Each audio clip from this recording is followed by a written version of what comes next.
C'est la peau, il y en a un peu trop là.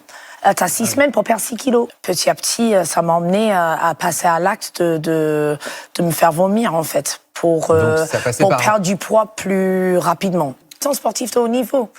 Et du coup, trouver l'équilibre dans tout ça, c'est très compliqué. Mon habitude, en fait. Mais au début, on doit se forcer à le faire. Donc, au début, c'est après chaque repas. Après, on est tellement en manque parce qu'on a faim constamment. Donc, on remplit le besoin de nourriture et après, on se sent coupable. Donc, on reprend le contrôle en se faisant ça. C'est terrible, c'est un cercle vicieux. Si honteux. C'est honteux parce que l'acte est dégueulasse. Vous savez ce qui me peine le plus avec cette vidéo, c'est que cette personne raconte son passé de sportif de haut niveau.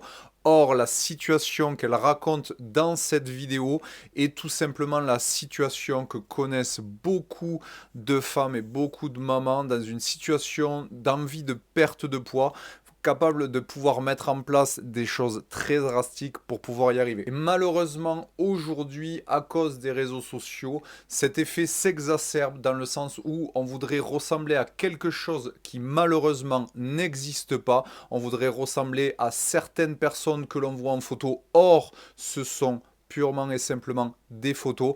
Et la problématique, c'est qu'on va rentrer dans un cercle vicieux d'essayer d'atteindre un objectif inatteignable. Regarde cette vidéo et que tu es en recherche de perte de poids, ne te compare jamais à quelqu'un d'autre et surtout pas ce que tu peux voir sur les réseaux sociaux. Simplement important que tu puisses te plaire, que tu puisses rester en bonne santé, que tu puisses profiter de ta vie et de tes journées. Et c'est loin d'être incompatible avec une perte de poids durable.